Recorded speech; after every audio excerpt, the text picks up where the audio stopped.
Here we have a 1989 Chevy truck, and it wouldn't start.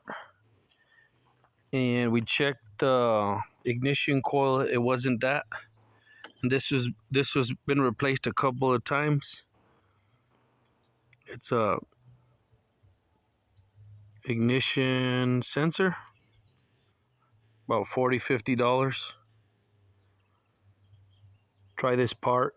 Takes 5.5 millimeter for the screw, but make sure you check this part. It'll turn over, but it won't start. And you could check this first. It wasn't the distributor. If the distributor cap looks good and everything looks good and the coil's good, try this ignition sensor.